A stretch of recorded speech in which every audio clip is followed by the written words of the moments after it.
Arena de volta do intervalo. O presidente Lula deve assinar na próxima semana a medida provisória para reformular o Bolsa Família. O programa vai substituir o Auxílio Brasil, criado na gestão de Jair Bolsonaro. O presidente Lula ainda deve promulgar uma MP para o setor da agricultura familiar. A repórter Tainá Falcão traz a expectativa para esses anúncios ao vivo de Brasília. Boa noite, Tainá, querida, bem-vinda ao Arena. Oi, Raquel, tudo bem? Boa noite para você também, para todo mundo. Olha só, a expectativa de que na próxima semana, então, o presidente Luiz Inácio Lula da Silva traga essas duas MPs assinadas. A primeira trata do Bolsa Família, vai substituir o Auxílio Brasil, até então, né, como estava sendo chamado esse programa, pela gestão do ex-presidente Jair Bolsonaro. E vai retomar algumas diretrizes do governo petista, a exemplo de exigir das crianças e adolescentes, das famílias beneficiárias, a vacinação em dia e também a frequência escolar. Além disso, o presidente Lula vai cumprir nessa medida provisória uma promessa de campanha de dar um extra de R$ 150 para cada criança de até 6 anos de idade dessas famílias. Eu e o Gustavo Uribe também apuramos que está em análise, sendo discutido com o presidente, já com uma sinalização positiva do Ministério da Fazenda, um outro adicional de R$ 50, que pode chegar até R$ 100, para as famílias que têm filhos de 7 a 18 anos de idade. Tudo isso está sendo ainda alinhado. Tem reunião aqui no Planalto entre o ministro do Desenvolvimento Social, Wellington Dias, e o presidente Lula para fechar os últimos ajustes. Aliás, Dias informou hoje ainda que está excluindo já a partir de março 1,5 milhão de famílias que estão em situação irregular no programa Bolsa Família, no Auxílio Brasil, pessoas que estão ganhando acima do que é permitido pelo programa e que vão abrir espaço, claro, para as pessoas que realmente precisam. E tem a segunda MP, Raquel, só complementando rapidinho, que vai tratar da agricultura familiar, vai comprar dos pequenos agricultores para doar para as pessoas que estão em situação de insegurança alimentar. Eu volto com você. Boa noite, Tainá, para você em Brasília. Joel, vou falar um pouquinho do Bolsa Família, depois vou ampliar o nosso debate para todas as medidas sociais versus o risco fiscal. Mas falando do Bolsa Família especificamente, o governo está fazendo uma reformulação necessária, porque a gente tinha um monte de famílias se dividindo em várias para pegar o benefício. Você tem mulher com 3 filhos recebendo a mesma coisa que homem solteiro. Como é que você avalia essas mudanças que estão sendo feitas? Isso é parte de uma promessa. O Lula prometeu durante a campanha, né, manter o auxílio de R$ 600. Agora, não é fácil um auxílio de R$ 600 para milhões e milhões de brasileiros para as contas públicas. Para conseguir manter essa promessa, vai ser preciso aprimorar esse programa. Vai ser preciso, por exemplo, cortar o grau enorme de fraude que tudo indica que aconteceu com milhões de pessoas ao longo aí de 2022, em que o número de famílias unipessoais, por exemplo, mais do que triplicou entre os cadastrados do programa. Então, realmente, para que esse programa seja eficaz, para que esse real, cada real que a gente gasta, são muitos que a gente gasta no Auxílio Brasil, que agora vai voltar a se chamar Bolsa Família, para que ele tenha o maior impacto social possível, vai ser preciso conseguir tirar dele as pessoas que não deveriam estar recebendo, e parece que são muitas, e vai ser preciso também focá-lo melhor, fazer com que ele chegue mais eficazmente em muita gente que está passando fome. Tem gente que está passando fome no Brasil e não está tendo acesso ao Auxílio Brasil. Então vai ter que conseguir de algum jeito chegar neles, isso vai ter um custo também, mas é um custo necessário, é um custo importante, porque é a vida humana que está em jogo, e vai ter que também conseguir desenhá-lo de uma maneira a não prejudicar, por exemplo, famílias que tenham filhos pequenos, que também não se multiplicaram em vários recipientes diferentes. Uma mãe com filhos, como você bem citou, acaba ganhando a mesma coisa que um indivíduo adulto sozinho. O programa vai ter que passar por essas duas frentes de reforma. Ele vai ter que conseguir chegar mais a quem precisa e ele vai ter que conseguir. E essa parte é necessária também, embora vai gerar resistência, mas ele vai precisar ser cortado de quem não precisa. Era isso que eu queria colocar para a Sila, porque o que o governo não está mencionando, porque aí é impopular, ele vai economizar uma série de recursos com isso. A gente sabe que parte desse recurso vai ser até usado para atender um rombo que surgiu na Previdência, com uma série de benefícios. Só que toda essa reorganização, que é muito necessária, vai reduzir o número de beneficiários. Isso vai ter impacto na popularidade do governo? Olha, eu acho que assim, quem está ganhando e não é enquadrado no programa sabe que está fazendo errado. Então, acho que quem for prejudicado vai ficar chateado com o governo, mas sabe, como eu disse, que não é certo. E quem tiver conhecimento disso, de que tinham pessoas que estavam recebendo benefícios sem merecer, vão apoiar o governo, na minha visão. É um desgaste, sem dúvida, mas fazer o Bolsa Família de uma forma como era, não só uma promessa do governo Lula, como é uma marca dele. Acho que foi a principal marca de Lula nas outras gestões dele, principalmente na primeira, e na segunda ele turbinou o programa, inclusive por motivos eleitorais, mas aí virou uma coisa imensa, né? E que é uma marca dele, e eu vejo que nesses primeiros 50 dias ele tem procurado agendar ali questões que são muito importantes para essa construção de imagem dele, que é a área social. O Bolsa Família está enquadrado nisso, então essa limpa que foi feita num tempo, eu diria que recorde, né? Porque hoje o Wellington Dias já anunciou isso, 1,5 milhão de pessoas, já é bastante. Então, é uma prioridade ali do governo, assim como é uma prioridade a causa ambiental e a presença de Lula no mundo. Então, acho que essas três coisas ele está aí entregando e aproveitando para culpar ali os juros pela não entrega, talvez, da questão financeira, econômica, que vai ser mais difícil. Hélio, vou aproveitar a deixa da Sila para ampliar o debate.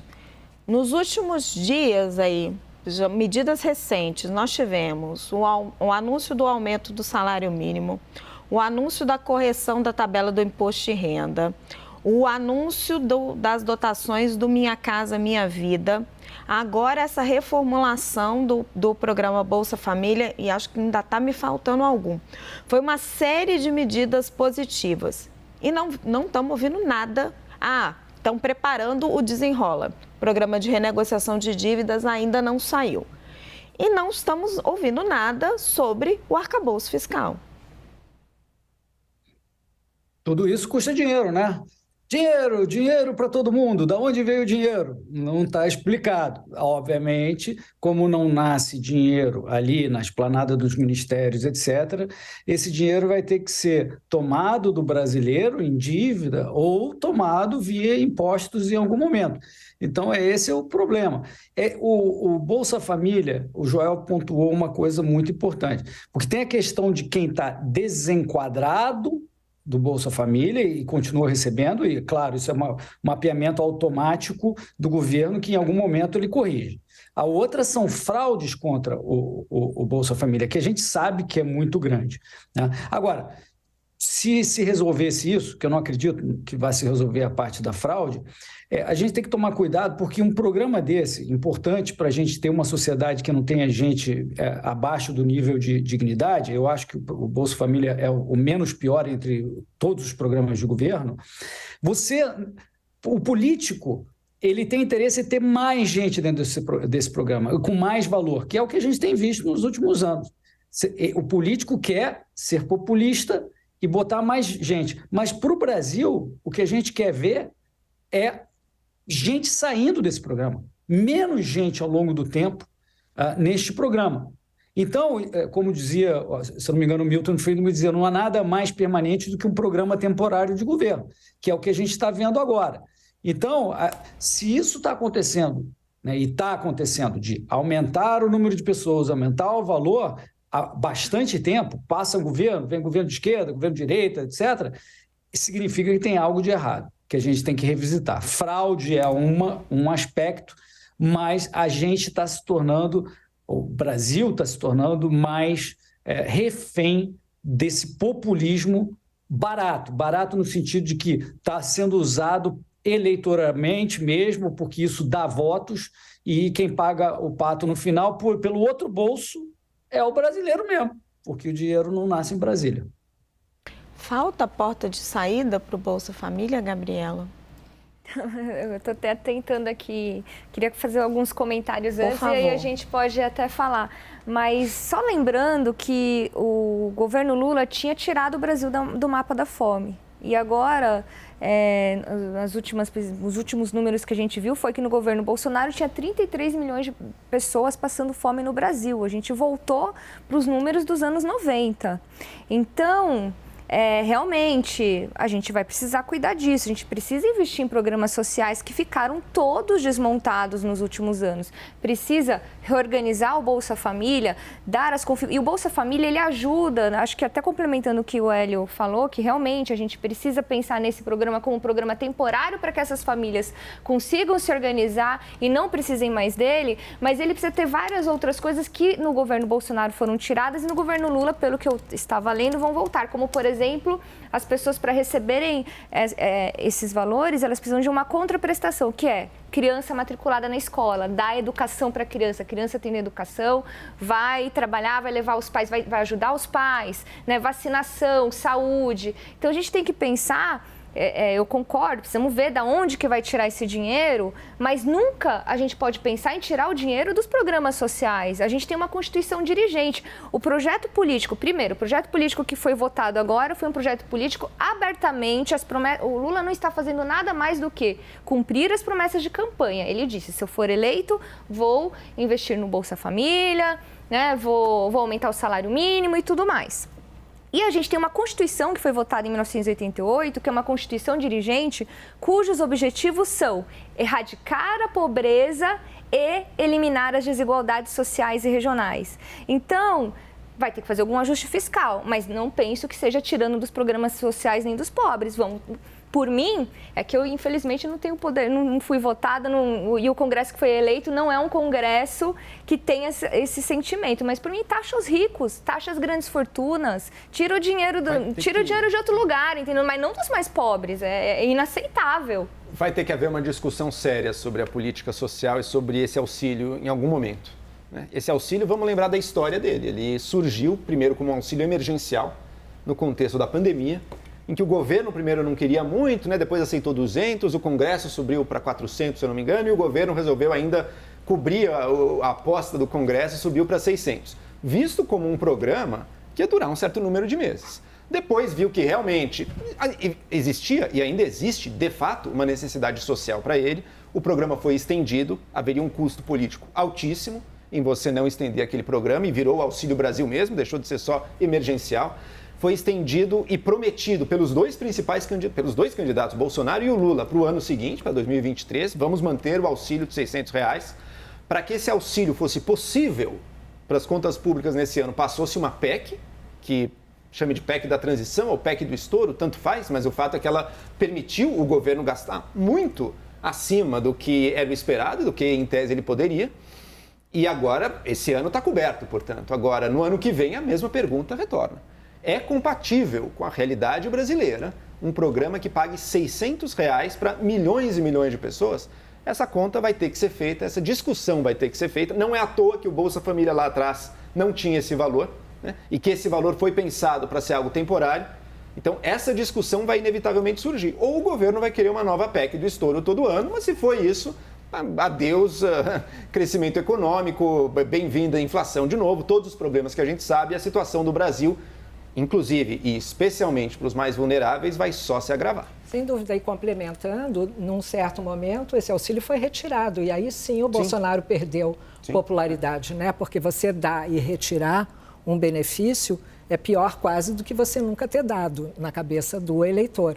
Então, isso foi um problema ali. Quando ele retomou o auxílio, que foi na véspera da eleição, aí virou, assim, uma moeda eleitoral que os dois candidatos se comprometeram sem saber de onde iam tirar esse recurso. Então, acho que o governo atual está tentando ali criar algumas contrapartidas, limpar um pouco o programa, mas, de fato, como é que vai pagar isso, ninguém sabe. Ele está tentando baratear um pouco o custo, mas tem um ponto. Se ele quiser fazer as reformas necessárias, por exemplo, revisar algumas desonerações tributárias, mexer numa reforma administrativa, dá para fazer e manter o benefício, mas aí tem que fazer o dever de casa, que é mais complicado. Que é mais complexo ainda. Só comentar e gerar o debate aqui, Gabriela, a saída de taxar os mais ricos, que eu até concordo, acho que tem algum espaço. As grandes fortunas, né? Não a classe média. Mas ele é muito limitado também. Ele é muito limitado, esse caminho. Quanto dá para aumentar? Primeiro, a carga tributária total do Brasil já é bem alta para o padrão de renda que o Brasil tem. Então, o Brasil paga muito mais imposto do que outros países